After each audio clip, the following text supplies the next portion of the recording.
Okay, so if you, grab a physics textbook today, you ask, how does gravity work?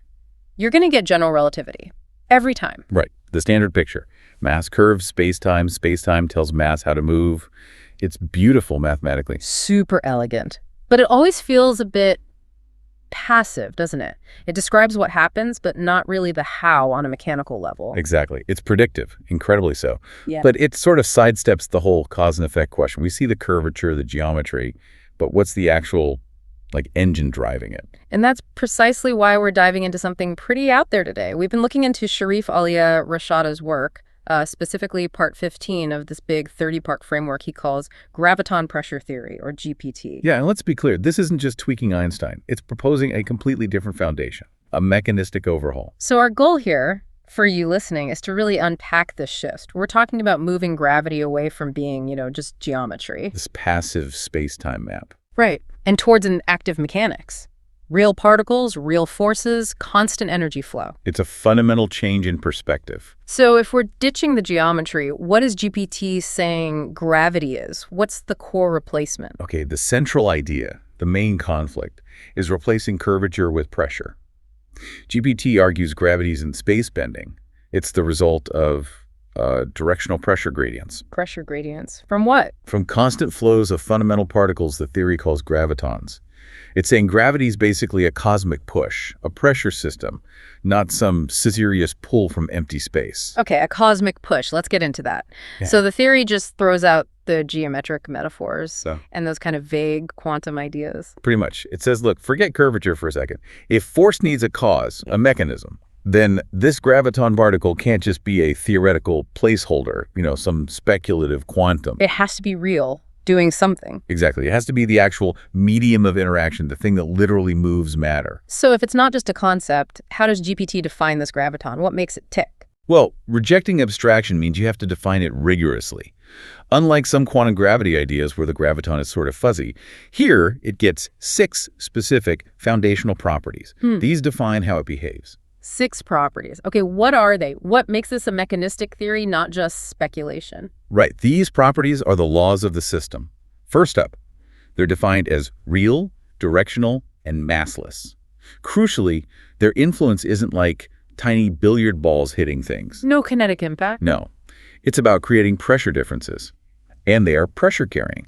The force comes from field compression, from how the flow itself is directed. You mentioned directional flow. Anisotropic, you called it. Yes, anisotropy, that's key. Yeah. The flow isn't random or spreading out equally in all directions.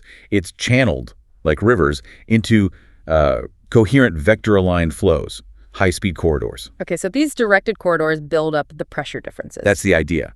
That directional flow is what generates the gradients, the uneven pressure that ultimately pushes things around. It makes sense if it's a pushing force. But the next 2 properties you mentioned, they sound like they hold the whole field structure together. Absolutely critical. The third property, and maybe the most surprising one, is that the graviton is self-repulsive. Wait, self-repulsive, the particle causing attraction repels itself. That sounds wrong. It sounds counterintuitive, yeah. Yeah. But think about it. You've got these immense flows of particles. Without some kind of mutual repulsion, what happens? Chaos. Clumping. It would just collapse. Exactly. This self-repulsion, they give it a mathematical term. The self-bolt is what keeps the lanes clear. It maintains the structure, the anisotropy, over vast distances. It ensures the field stays organized and, well, functional. You need that internal tension to create the external pressure. So the field pushes itself apart, which allows it to push matter together. Wild. Okay, what's the fourth property? Does it relate to matter? It does. Fourth, they are coherent seeking. This means gravitons tend to naturally align themselves into ordered, predictable flows like lattices when they encounter stable, patterned structures, like crystals, or maybe stable atomic bonds. Precisely. They respond to the pattern, the stability. Yeah. They sort of seek the path of least resistance through structured matter. That right there, that gives matter an active role, doesn't it? It's not just passively sitting in curved space. It's interacting with and shaping the field flow. Completely different from the passive gravity idea. And this whole focus on causal modeling, on force coming from particle flow, well, it changes the game for testing. How so? Well, if the graviton is a real directional particle with these defined properties, then concepts that are impossible in general relativity, like maybe graviton shielding, Creating a gravity shadow? potentially, or manipulating the flow directionally. These become, at least in theory, testable hypotheses. GR, being purely geometric, doesn't really offer that kind of handle. Okay, so we've got these real self-repulsive directional particles flowing everywhere. But we feel gravity as a pull and attraction. How does a constant push make my pen fall down when I drop it? Right, this is where the pressure model gets really interesting. That feeling of attraction, JPT says, is an emergent effect. It's not fundamental. It arises from the field flow dynamics. How? Gravitons are constantly flowing towards matter. Why? Because matter acts as an impedance, a resistance. It slows down, absorbs, or channels the flow. So the Earth isn't pulling me down, it's that the space above me has a higher density, a higher pressure of this graviton flow than the space near or in the Earth. Exactly. The Earth, or any large body, acts like a sink, effectively lowering the pressure nearby because it's interacting with the flow. You're being pushed down the gradient from high pressure to low pressure. The planet creates a huge pressure sinkhole in this universal flow. A sinkhole is a good way to picture it. And remember, this flow isn't uniform. It's highly anisotropic. It moves in those coherent vector-lined corridors. The pressure corridors. Right. And GPT argues this breaks that kind of theoretical loop in the standard model. You know, mass curves space. Space tells mass how to move. Which comes first? Here, it's clearer. Gravitons flow. Matter resists that flow. The differential pressure is just the natural consequence.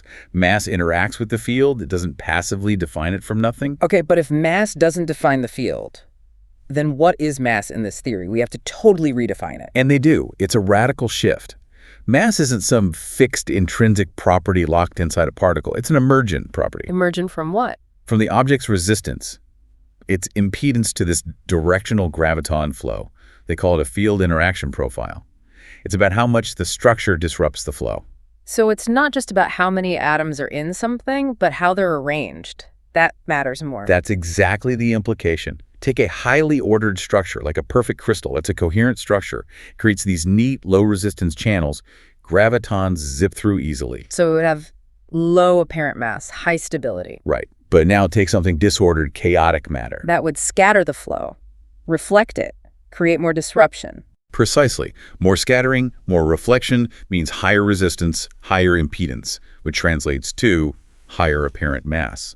So yeah, coherence, the arrangement of matter, becomes maybe the primary factor in its gravitational interaction, not just its sheer amount. Hang on, if mass is resistance to this graviton flow, what about inertia, resistance to being pushed by other forces?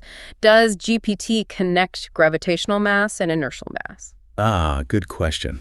Yes, it attempts to unify them. Because in this view, all forces and motions are ultimately mediated by changes or interactions within this underlying graviton field. So pushing an object normally, or it being pushed by gravity, it's all about its interaction with the field. Essentially, yes. Both inertial resistance and gravitational impedance are seen as aspects of the same fundamental thing. The structure's total resistance, to any change in its relationship with the surrounding field state. Trying to accelerate it means overcoming that innate field interaction profile. Okay. That leads into the idea of these pressure zones you mentioned. Exactly. Inside large, coherent objects like planets where gravitons are being channeled or absorbed efficiently towards the center, you get low pressure zones, LPZs. Lower pressure inside than outside. Right. And this facilitates that massive inflow from the higher pressure regions outside, causing matter to constantly sink or be pushed towards the lowest pressure point, the center. And the opposite. If something is really resistant, chaotic. Then it creates a high pressure zone, HBBZ, around it. It reflects the flow, builds up back pressure. It effectively creates a zone of outward push, sort of repulsion. So all motion, acceleration. It's just matter responding to pressure differences. That's the model. Acceleration isn't about following curves in spacetime. It's a direct response to asymmetric pressure from the external graviton field. Objects are simply pushed from higher pressure towards lower pressure. Like a leaf in the wind, but the wind is this graviton field. Yeah. A pretty good analogy. The theory even proposes an equation. Acceleration is proportional to the negative gradient of the graviton pressure. It's all D, divided by the object's impedance profile. Basically, how steep is the pressure slope, and how much does the object resist moving along it? Okay, this pressure flow idea, it has to work for complex situations, right? Like, How do two planets, both being pressure sinks, attract each other across space Yeah. without resorting to geometry? Right, the interaction mechanism. GPT explains this through graviton interference. Remember those coherent corridors of flow? Yeah, the vector-aligned flows. When the flow corridor is originating from or heading towards two different coherent objects meet in the space between them, they interfere, just like waves. Okay. If those flows happen to be aligned, moving in roughly the same direction or phase, you get constructive interference. They effectively reinforce each other, amplify the flow between the objects. Amplified flow. Wait, wouldn't that mean lower pressure in that region? Like a faster flowing river has lower pressure? Exactly. Constructive interference lowers the pressure between the objects. But the pressure on their far sides, the pressure from the rest of the universe, is still high. So the outside pressure just pushes them together. That looks like attraction. Precisely. It's an emergent attraction from constructive flow interference, reducing the pressure between them. And the opposite, destructive interference. If the flows are misaligned, chaotic, out of phase, they cancel out or reflect. This causes destructive interference. The gravitons essentially collide and build up back pressure in the zone between the objects. Creating a high pressure zone, which would push them apart. Yeah. Effective repulsion. That's the mechanism GPT proposes. It uses this interference model to explain not just gravity, but potentially other field phenomena too, like the structure and polarity of magnetic fields, seeing them as stable interference patterns. Okay, wow. So if mass is just impedance, motion is pressure response. But what happens to energy? Is it still E is mca? Where does energy fit in? Energy also gets redefined. It's not seen as something intrinsically stored within matter. Instead, energy is understood as a modulation of the graviton field itself. Matter doesn't have energy, it modulates the field. Explain that. Like if I heat something up, what's heat? In GPT terms, heat corresponds to increased randomization within the structure. This disorder causes more scattering and disruption of the coherent graviton flow passing through it. That disruption, that agitated field state, is what we perceive as thermal energy. More chaos, more field disruption, more heat. What about things like chemical bonds holding molecules together? Bonding is seen as emerging from those low-resistance corridors we talked about. When structures align in a way that creates stable, easy pathways for graviton flow between them, it locks them into a low-pressure, stable configuration. That is the bond energy, effectively. So is energy quantifiable in this model? Yes, they propose that energy E can be calculated as the integrated change in graviton pressure, delta PGA over a given volume. It's the total shift in the field's pressure state, delta PGdVA. Okay, let's zoom out. This is a huge framework. It must make some big claims about cosmology, about the universe's biggest mysteries. Oh, absolutely. It has to if it wants to be a contender. Take galaxy rotation curves, for example. The puzzle that led to dark matter, right? Stars moving too fast out in the galactic edges. Exactly. GPT's position is bold. No dark matter required. How do they explain the speed then? The sources argue it's a large-scale field effect. Things like coherent field saturation across the galaxy and long-range interference patterns between these graviton corridors maintain a strong pressure gradient much farther out than visible matter alone would suggest. The structure of the field dictates the motion, not just the local visible mass. Okay, that's a big one. What about time dilation? Clocks slowing near massive objects. That's a cornerstone of general relativity explained by space-time warping. GPT reinterprets it mechanically. It's seen as an impedance effect. Or you could call it a pressure delay, meaning the intense graviton pressure near large coherent bodies physically slows down the mechanical and atomic processes within a clock. The vibrations, the oscillations, they're literally running slower because they're under greater pressure from the surrounding field. Time itself isn't warping. Matter's ability to keep time is being physically hindered. Wow. Okay. And what about detecting gravity directly? LIGO, those gravitational wave detections. GPT doesn't dispute the detections. It disputes the interpretation. It claims LIGO isn't detecting ripples in spacetime fabric. It's detecting what? Graviton pressure waves. Yeah. Actual fluctuations in the density and pressure of the graviton field propagating across the cosmos like sound waves caused by incredibly violent events like black hole mergers.